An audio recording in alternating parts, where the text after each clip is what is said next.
Last week, what did we talk about? Who did we talk about last week? Joseph, yes, you guys are cheaters, come on. Joseph, From Rags to Riches is our two-part sermon series that we're going to be discussing today. We're going to be ending that. We're doing the riches part. Last week we talked about how Joseph had dreams as a young kid, and at 17 years old, he was betrayed by his brothers. Betrayed, almost murdered, sold into slavery, and then he was accused of rape that he did not commit, not even close to it. Then he was put in prison. And in prison, that's where we're going to pick up. In prison, if you guys want to take a look, it's going to be in Genesis. We're starting at probably 40, Genesis 40, the cupbearer and the baker. Where he meets a couple of people in prison where he is interpreting dreams for the people in the prison. And it's amazing because it is exactly true. And one of the people are released from the prison. Joseph says, hey, don't forget about me. I'm right here. Remember when you get out. He forgets. So Joseph is stuck in prison. And one day, Pharaoh starts to have dreams. Pharaoh is the king of Egypt, the top guy. He was working for Potiphar, not to be confused with Potiphar. Pharaoh is above everyone, and he's having these weird dreams with cows and grain, and he doesn't know what it is. So he calls all the help he can get. He calls the magicians. He calls his his right-hand man. He calls everybody he can to interpret the dreams, and they can't do it. And then the guy who's in prison with Joseph says, listen, I remember this guy who could interpret dreams. He's in prison. His name is Joseph. And so Pharaoh says, listen, let's get him out of here. And Pharaoh describes the dreams he's having to Joseph, and Joseph says, this is what it means.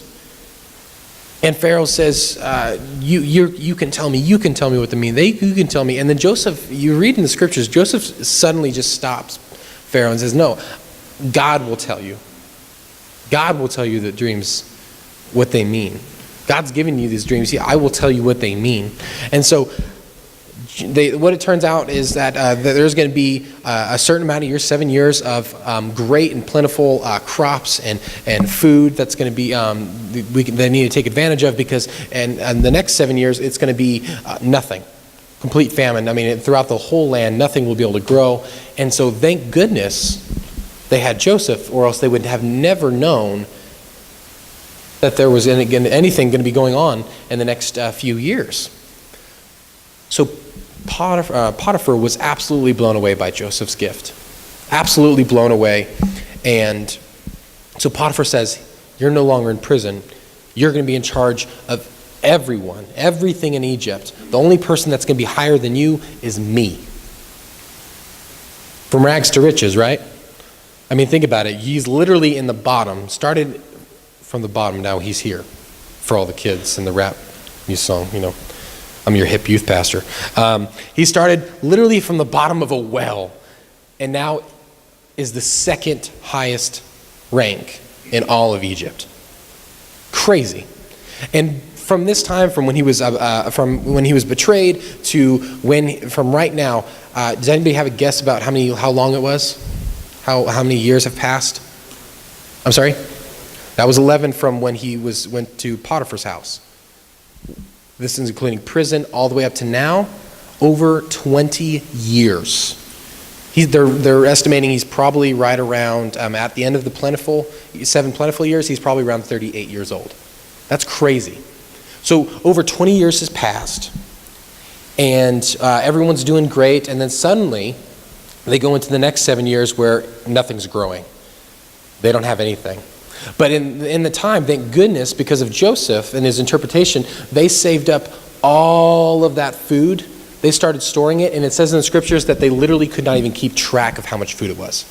It was so much food. God had blessed them through so much food, they couldn't even keep track of the storage of food anymore. So they had more than they could ever ask for. And they started, nothing could grow, so in the next 7 years, all throughout Egypt, even the people that didn't live near Pharaoh, they were traveling all the way to Egypt because they knew they had storage of food, and they started selling the food to the people in need.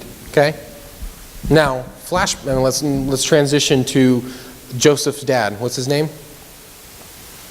Jacob. Jacob and all of Joseph's brothers are hanging around, including Benjamin.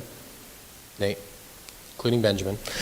They're all sitting there, and Jacob looks at him. He says, "What are you guys just staring at each other for? You need to go to Egypt, and you need to go buy food. Here's some silver. Go to Egypt." And they go to Egypt, and guess who sees all these brothers? Joseph. Joseph recognizes them. After all this time, he recognizes his brothers. And he realizes one person isn't with him. Who's not with him? Benjamin. Why did Benjamin not go? Jacob couldn't do it. Rachel had the two sons, as we corrected last week, Benjamin and Joseph. And Jacob loved Rachel. He loved her. And so when he lost Rachel, his favoritism went to Joseph. And when he lost Joseph, he couldn't stand losing anything else. So he said, "Listen, you're not taking your younger brother. Because if you take your younger brother and your Benjamin dies, I will die an old and sad, lonely man." He can't stand losing his youngest child. And so all the brothers go and leave Benjamin behind and Jacob. Joseph recognizes his brothers, but doesn't tell them anything. Doesn't open up to them, doesn't tell them who he is. And in the next few chapters, in the first few verses, he kind of tests them, doesn't he? For you guys that are familiar with the story, he tests them. He's asked them questions. He accuses them of being spies. They leave, and he puts some extra silver in their bags, and so he gave them their silver back. And so they thought they may have cheated or somehow stole or something. So he was testing them. And before Joseph sent them back with the food, he said, "Listen, I want you to do one thing. I'm going to hold on to Simeon, your brother, Simeon. And you're going to come back with your other brother, Benjamin." Why did Joseph want to do that? Make sure Benjamin was okay. His little brother. His dad. He cared about his dad and his little brother. And by him not being there, he just assumed the worst. So he said, "I want you to bring Benjamin back. And until you do come back, you're not going to see your brother, Simeon." So they go back and they try to convince Jacob. And the thing is, it's just amazing. I'm trying to fit into my mind of the mentality of Joseph, and it baffles me the patience he has. They try to go back and they try to talk to Jacob, and Jacob is scared, as he should.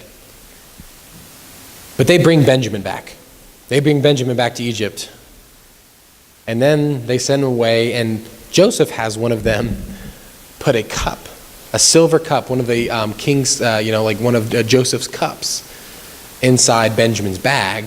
And so they tricked him, and so they think, that they didn't mean to steal, but like what happened? They were confused, they didn't know, so they come back, and sooner or later, Joseph opens up to them. He gets everybody out that works for him, and so it's just him and his brothers. Think about it. Your brothers hated you so much they plotted to kill you. So much so that they started to carry it out. They throw you in a well. You were sold into slavery.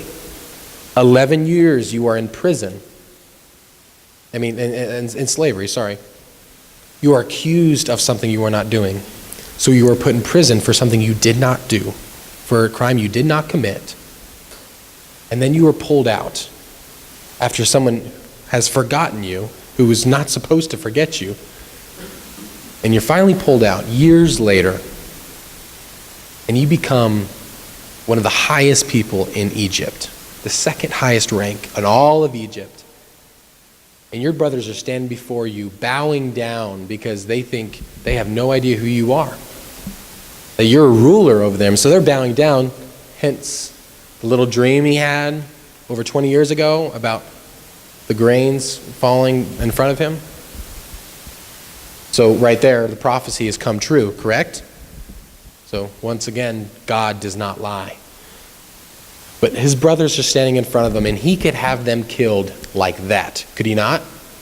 I mean, isn't that crossing your mind if that was you? I mean, no joke. Like my brother steals like my pizza that I had in the fridge in high school. The dude's probably going to end up in like a ditch somewhere, right? I mean, like there's a fight happening.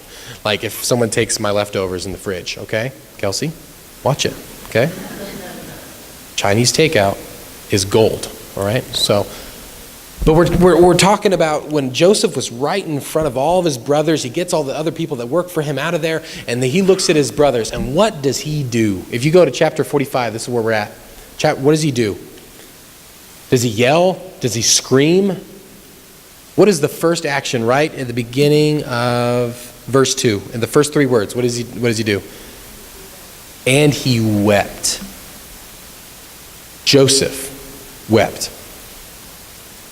See, to me, that doesn't make sense. There's very little things that make me cry, but the betrayal of brothers and false imprisonment and all these things would probably not make me cry to the people who caused it all, right? It makes you wonder what's going on in Joseph's heart, what's going on in his brain. What is he doing? What is God doing in his heart? Let's read. Genesis 45, we're going to read through 1 through 8. Then Joseph could no longer control himself before all of his attendants, and he cried out, have everyone leave my presence. So there was no one with Joseph when he made himself known to his brothers. And he wept so loudly that the Egyptians heard him, and Pharaoh's household heard about it. Joseph said to his brothers, I am Joseph. Is my father still living? But his brothers were not able to answer him because they were terrified at his presence. Then Joseph said to his brothers, come close to me. And when they had done so, he said, I am your brother Joseph, the one you sold into Egypt. And now do not be distressed. Do not be angry with yourselves for selling me here. Because, listen to this, guys, because it was to save lives that God sent me ahead of you. For 2 years now, there has been a famine in the land, and for the next 5 years, there will be no plowing and reaping. But God sent me, listen to this, but God sent me ahead of you to preserve for you a remnant on earth and to save your lives by a great deliverance. Last verse. So then, this is gold, guys, I'm telling you right now, listen to this. Verse 8, so then it was not you who sent me here, but God. He made me father to Pharaoh, Lord of the entire household and ruler of all of Egypt. Not what I was expecting when I first read the story, right? He breaks down, starts crying. Is my father okay? Don't be angry with yourself. Stop throwing pity. Have you ever seen somebody when you like they ask for forgiveness, and you're like, you're forgiven, and then like they keep on apologizing, and you're just like, just stop, just quit, just stop. Joseph looks at him, just quit being mad, quit being distressed. Listen, it was over 20 years ago. God did amazing things. I saved thousands, if not millions of lives because I was sent here. Think about it. If Joseph was not told about this, if he did not interpret those dreams, how many people would have died? All those years, they would have just gone through their food like regular. Hope knowing that next year it's going to be the same season, same crops, same everything. But because of what he said, he saved thousands of lives. 7 years of hunger. And so he's sitting there and he's looking at his brothers and he just says, just don't be angry. God sent me here. You didn't send me here. It was all God. Imagine his brothers, the way they felt. I mean, all that guilt through all those years. I mean, even before this, they were walking back and they were being punished, and they felt like they were being punished because of what they did to Joseph so long ago. They said, I knew we shouldn't have done that. Now it's coming back to us. But Joseph looks at him and says, listen, don't be angry with yourself. God sent me here. That just blows my mind. Absolutely blows my mind, because how often are we going through a trial where there's a death in our family, where there's a breakup, there's a divorce, whether there's you're getting fired from your job, and we just say, well, you know what, God sent me here, it's all great, it's all good, don't worry about it. How often do we just give pass off faith like that just in a tough situation when we're going through a tribulation or trial that is overbearing, that is wanting to take us over? How often do we just say, well, God must be doing up to something, No, we get angry. I get frustrated. I have anxiety. I have worry.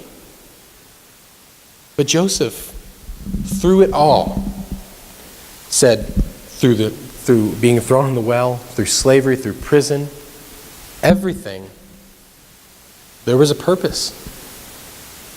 Now, this isn't a reason for us to everyone say, well, everything happens for a reason, because not everything happens for a reason. There's hardly any reason why there's hundreds and hundreds of kids dying all over the world because of hunger. There's no reason behind that.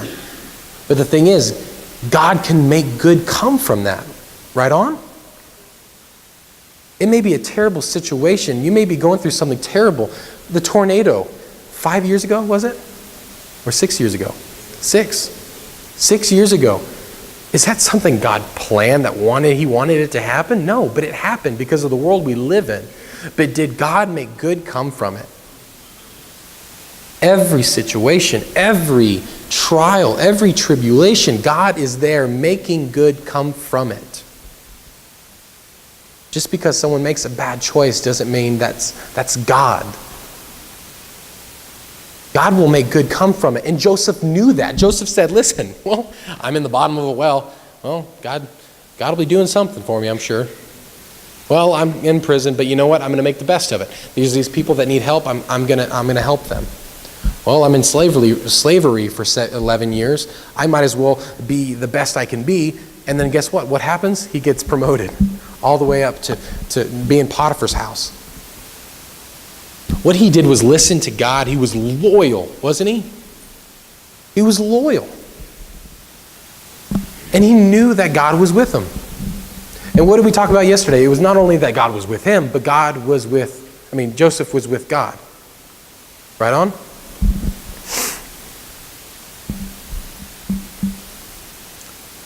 Joseph chose joy when no one else did. He gave praise when no one else would. And Joseph, a lot of the time, just gave glory when no one wanted to. No one expected him to. And it reminds me, when I look at Joseph, I remember, you remember T-Rod, right? Remember T-Rod? He's one of our old students here. We taught over Joseph, and he came up to me afterwards, and he just said, what the heck's up with Joseph? And I said, what do you mean? He says, well, he doesn't do anything wrong. I'm like, what do you mean? He's like, well, you read the whole story, he doesn't do anything wrong. He makes no mistakes. He's just good all the time. And we explained everything that goes on, what he did, how he chose joy, how he gave praise and he gave glory to God and on all the tough situations. And it kind of looks like that, doesn't it? You see, back then, everyone looked at Joseph, the stories of Joseph, and everyone loved the story of Joseph because it gave them hope, right? Because in the face of it all, he gave the glory to God. And it kind of reminds you of somebody, right? Who would you say? Jesus, right. LeBron James? No? Jesus, right, Jesus, yeah. It reminds us of Jesus. Because that's exactly what Jesus does. Jesus was at the very bottom. He was on his knees praying to God that, you know what, I'm not sure if I want to do this. This is going to be really tough. I'm kind of nervous. But what did he say? But in your will, not mine. And so he chose to do it because, you know what? That was God's plan. And do you remember on the cross? Have you guys ever done the study like over the last final words of Jesus? And some of the words that he uses is he's asking forgiveness for people because they know not what they do. So he's being humiliated in front of hundreds of people and being made fun of, being mocked, being tortured, and yet his mind is on the forgiveness of people who are hurting him. And then he says to make sure that Mary is taken care of. So after all that's going on, Jesus, he's thinking of his mother and making sure after he's gone that she's going to be taken care of. Isn't that incredible? Man, when I have a cheeseburger in front of me, I can't think about anything else. Like everything just goes black. Like nothing else exists except for this cheeseburger. Okay, and Carmine's for Chip. Like when he has a pizza in front of him, nothing else matters. The world could be on fire, and he'd just be chewing away on a nice wood-fire pizza. But I can't help but compare myself to Joseph and Jesus, and it feels unfair because there's no way I match up. And for those of you who know me, there's no way I match up. My mother's here. She knows. Please don't talk to her because she was sharing stories last night, and I don't want any of those told. But we just compare ourselves to them and say, why can't I be like Joseph? If someone does me wrong in this life, if someone cuts us off in traffic, how mad do we get? Yet Joseph was betrayed by his own brothers, and he forgave them. Yeah, and he looked in his situation and said, God's in control. God is with me. And he looked up at God and said, God, I'm with you. Wherever you want to do, I'm here for you. Wherever you want to take me, I'm there. My life is your life. Are you doing that? Are you looking at your life and say, God, I am with you. I trust you. Because there's belief. We all believe in God. I know atheists that believe in God because you could just tell in the way they talk. They believe. We all believe in God, but when belief becomes faith, it's when you start trusting Him in everything. Belief becomes faith when you start trusting Him with your life, with your finances, with the decisions other people make that hurt you, that anger you, and that upset you. That faith shows, and other people see it. When those things start attacking you, and you're cool, calm, and collected like Joseph was. It's okay to lose your temper every now and then because you know what? We have emotions, and we're going to make mistakes. But it's when we start trusting Him and our actions and we start putting faith in Him, that's when we become more like Joseph. And most importantly, that's when we become more like Jesus. And that's the goal, right? I tell the youth every single day, every single time I meet up with them, I try to just listen, our goal is to become more like Jesus every single day. More like Jesus than we were yesterday. And that's our goal. That's my challenge to you guys right now. Think of Joseph today.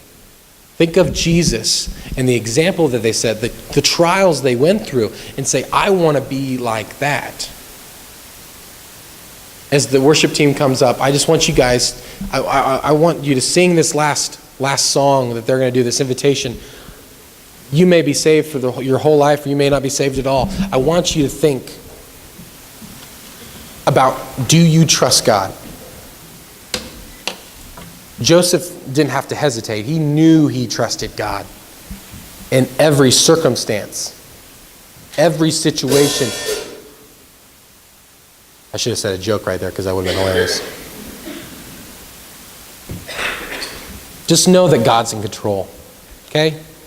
Know that God is with you, whether you're in prison, whether you're in slavery, whether you're in a job that you just can't stand, whether your home life is in shambles and you're trying to put it back together, whether your marriage feels like it's failing, whether your relationship with your parents just feels like it's unfair, they're unfair to you and they're mean to you and everyone's out to get you.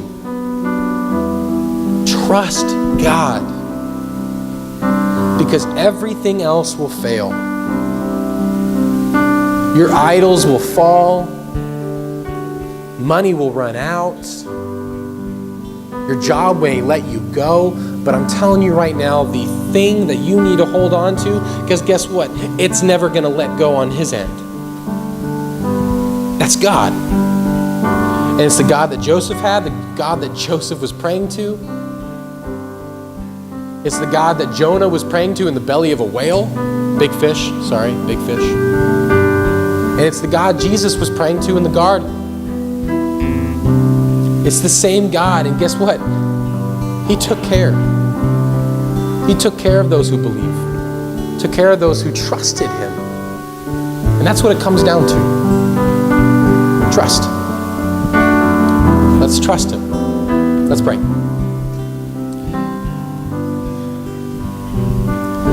God, let us trust you. Let us trust that you give us promises and that you keep them. We see the promises you gave Adam and Eve, Noah, Jonah, and Jesus, and all of us, God. And yet we don't believe them when you tell us the promises. We read scriptures and we believe those, but sometimes we forget those promises are meant for us too. So God, work on our hearts today. Let us become more like you, more like your Son, less selfish, more loving, more forgiving. God, let's remember that forgiving, because look at Joseph and the way he forgave those instantly, the people who wronged him. He gave glory to you, God, and I pray that we can do the same thing. I pray that if someone's in this room right now that's struggling with something, needs to get something off their chest, and needs to get right with God, that isn't trusting him like they should, that they can come up here. They can go to the back, talk to Matt or Chip, and open up, Lord, and ask for prayer, because that's how we're going to get through it with each other. Lord, we love you. We thank you. And we ask this all in your will. In your precious name we pray. Amen.